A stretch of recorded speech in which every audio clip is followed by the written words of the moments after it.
Welcome to Let's Talk Licensing, the segment of IP Millionaire, where we discuss licensing across pop culture news and notes to help you build a better business.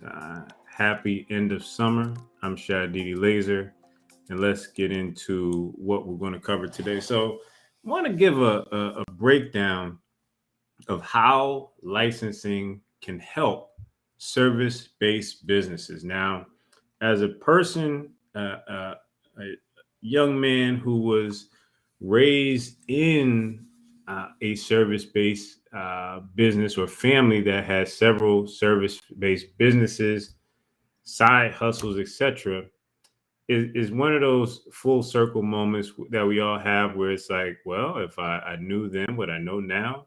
And what I want to do is revisit um, that time capsule and walk through some clear cut examples of how you, as a service based business owner, whether you're a professional, whether you're a speaker, author, publisher, can utilize the lucrative land or industry known as licensing in order to grow your business exponentially. And so, one of the things that I want you to realize are the core concepts that I want you to understand. And it took me a while to reach this level of understanding. And so, if you are a service based business and you're struggling to break through a certain income ceiling, then chances are, and you have not defined your IP strategy. Whereas the iconic brands have an IP strategy and a team that manages that IP strategy and enforces that IP strategy. And when new products and services are created under that brand, IP is one of the first details that are considered. And so, your first bit of homework here is I want you to go to your business plan. I want you to go to your business plan. And if it's a Word document, a Google Doc, if it's some sort of electronic file, I want you to hit the Control F, and that's the feature to find. And I want you to go into your plan and do a search for the words intellectual property. Now, most of you have created your business plan on your own. So you probably wrote it yourself or got it from some sort of template somewhere online. And if you don't have an intellectual property strategy, I don't care if you're an IT service provider, if you run a SaaS model, if you sell hair care products, personal fitness, these are all niche markets that people tell me all the time. Well, I don't understand how licensing can work for me. And I can guarantee you, if you have not accounted for your IP strategy, then you, lady or gentleman, are leaving hundreds of thousands of dollars to millions of dollars on the table in terms of what your income ceiling could potentially be. So, in this particular broadcast, I'm going to share my screen. I'm going to walk through some diagrams that I created to help drive this home because once you get it, then you got it. And that's what I want you to leave with is that overall understanding. Also want to point out that at this particular point, we're going to open the doors to the Content Licensing Academy. So CLA will be opening soon. Enrollment for CLA opens soon, right in time for the fall. You know, the weather's starting to get a bit crisp. We're going from iced coffee into hot cocoa. And so, what better time to get your strategy together than as we head into the last quarter of the year and we get focused on what we need to do in terms of our licensing strategy. So, I won't uh, talk about CLA at this point, but just to plant the seed that it is on the way. And so when we talk about what licensing is, what is licensing?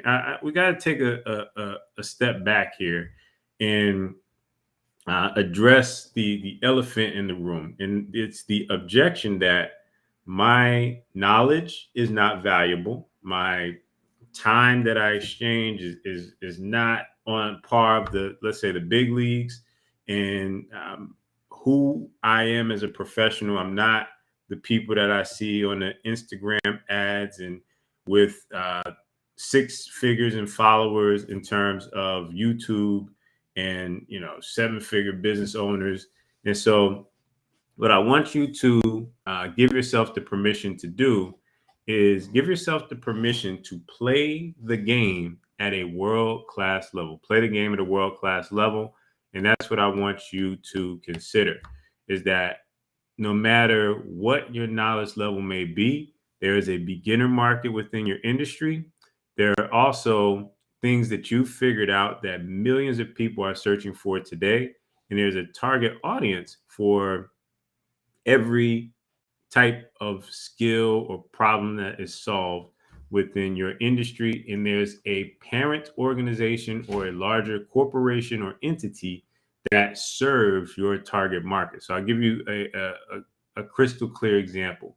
If you serve solopreneurs, for example, meaning you help them in the startup phase of business. You may write business plans, you may help them with their balance sheets and just get up and running. You may, let's say, be the competitor to LegalZoom and help them with the setup of their business within the first 3 years. So from day 1 to 3 years of the planning phase, you are that resource.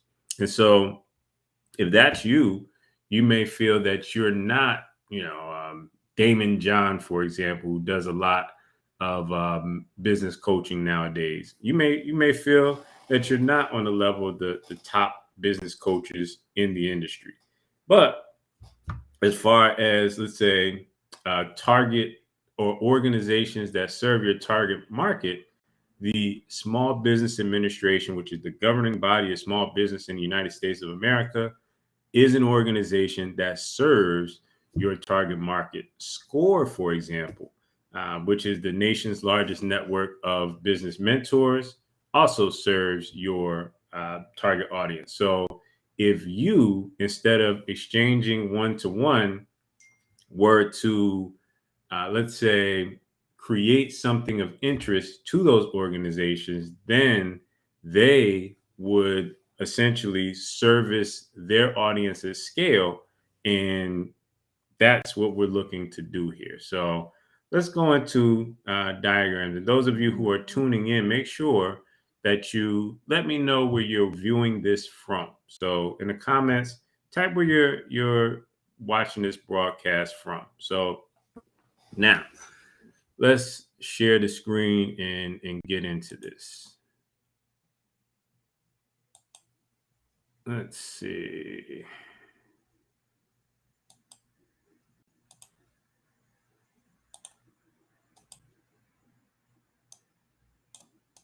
So as I get things ready to share my screen, there we go. Okay, so service-based business owners, this is what it looks like. And so we'll go into what this is, and then we'll go into some of the challenges with this particular model. And so what we have here on the screen is the age-old time for money exchange. So in most cases, you are exchanging your skill set, your high-income skills, in exchange for some sort of payment to a program, to a service, so on and so forth.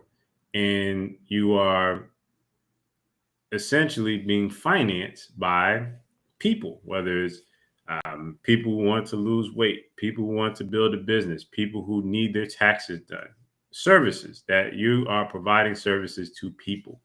And so the big challenge with the time for money exchange, first of all, service-based businesses are great if you need a low-cost way to get started. Great.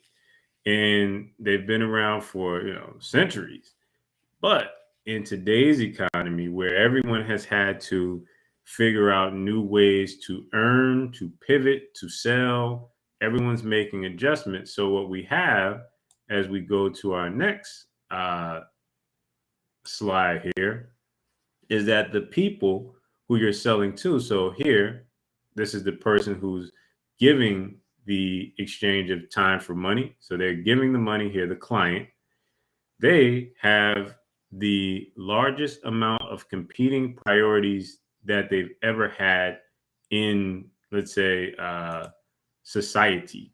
And so what we have here is now when they would exchange the money for the service, now they're thinking about, well, my job, for example, is doing social distancing, or I don't want to go back into the office, or they cut my hours, or they cut the contract. And so now they're thinking, how can I pay my rent or my mortgage, my car note, my bills, credit cards, etc.? And so what this puts you in a position of is you are another competitor to these main necessities. And so it's no longer disposable income. And so this leaves you in many cases in the red because there's chargebacks, there's people who buy programs and services and don't necessarily have the means to follow through. So let's say if your program is 15,000 US dollars. In the past, maybe you had a down payment of, let's say, 29.97, and you took the rest of the payments in increments. So throughout a calendar year, you had a generous payment plan that allowed for people to play the game. And so nowadays, 29.97 may be able to charge through, but that card on file is people are going to their reserves in greater numbers. And so that's what you run into. And when you are chasing the clients, meaning you're one client away from either making your mortgage for the month or one client away from maxing out your credit cards as people come in and go, then you run into that challenger problem. And so what I propose and what I help my clients to do is to stop chasing clients and start enrolling students. And so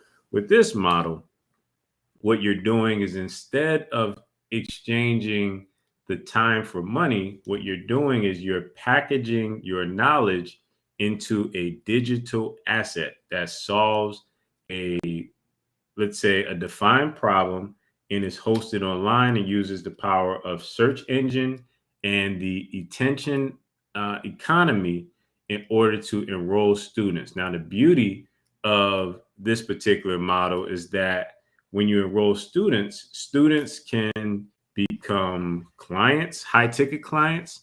Students can become sponsors. Students can become affiliates.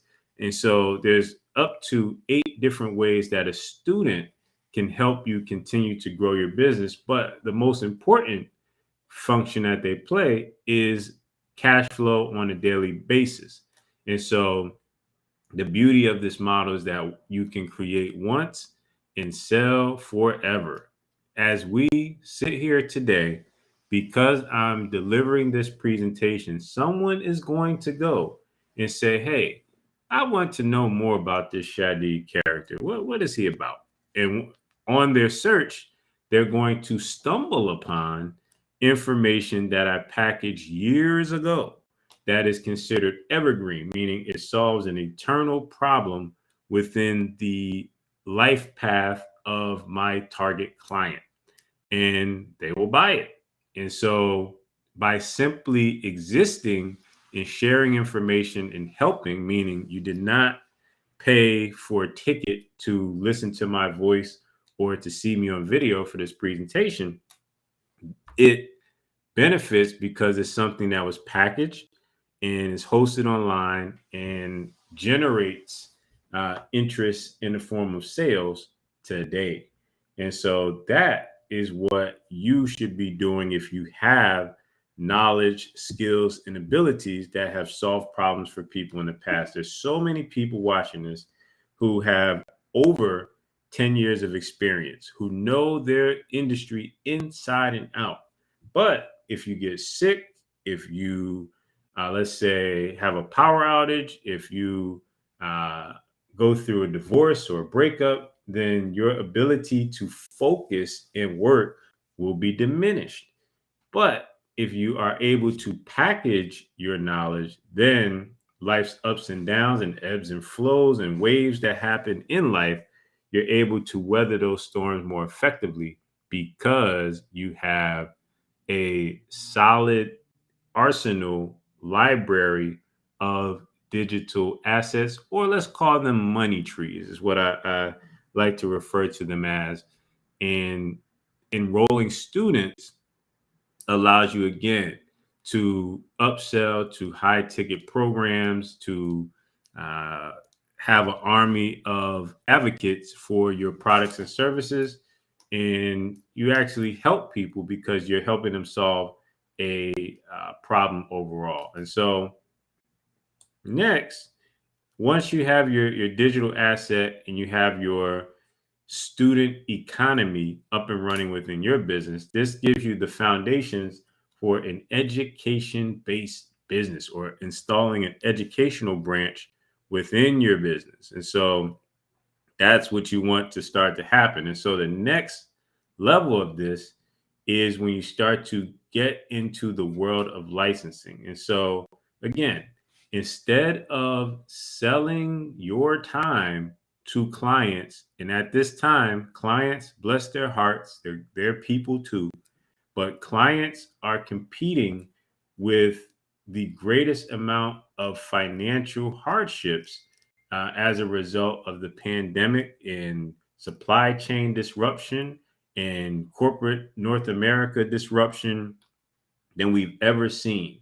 Many organizations and industries have been decimated as a result.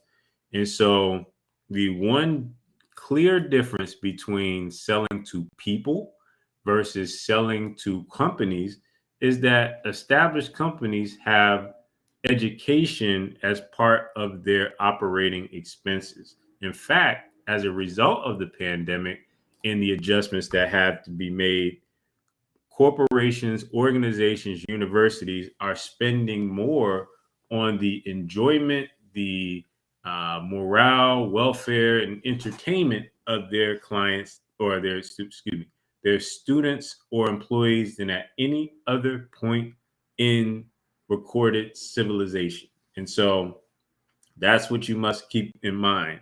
If I'm going to sell to someone or something, I want the people or the entity to have the money to pay me in order for the transaction to be fair and equitable. Nothing feels worse than to sell to someone and you realize that they are giving their last, or they're putting a terrible situation in order to afford you.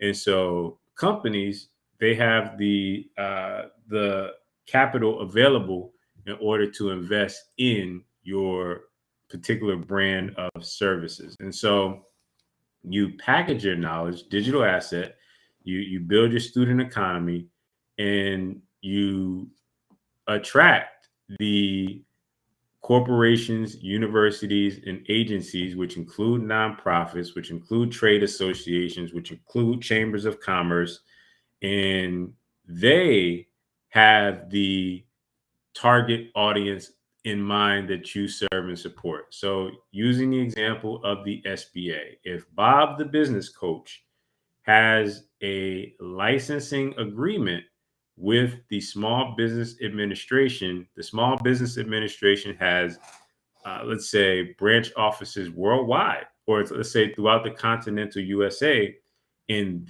each branch office has their own list and database of aspiring and current entrepreneurs, that Bob the business coach now gains incredible leverage in partnering with the SBA. The SBA itself does not create their own content.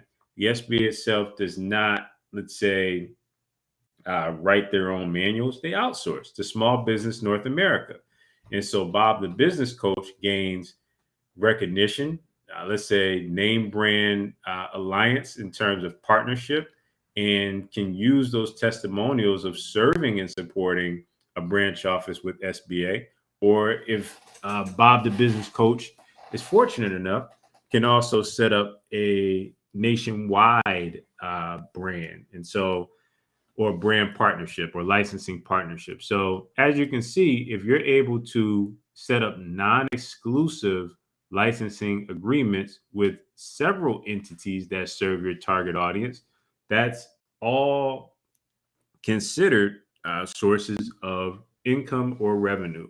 And so, that's what I want you to keep in mind. So, I'm going to stop sharing my screen and go back to video and see if there's any questions about this particular topic. And so, in review, exchanging time for money is something we all start with. Is nothing wrong with it per se, but as we continue to grow and improve and do what we need to do and grow, there's always a better way to do what we want to do. And so that's what I'm focused on helping my audience understand. And so if you have any questions, you can always go to the comments or send a direct message. But as I close out this broadcast, the one detail that you must understand is that the enrollment for the Content Licensing Academy, where you're going to learn how to package your knowledge, your skills, abilities, and attract the organizations. You're going to know the 21-point checklist for what makes a digital asset licensable, and how to structure your deals, how to negotiate, and all of these excellent details, learning directly from myself and people who are on the team. And so enrollment will open shortly. Once again, I'm Shadeed Eleazer, and you've been tuning in to the broadcast about licensing.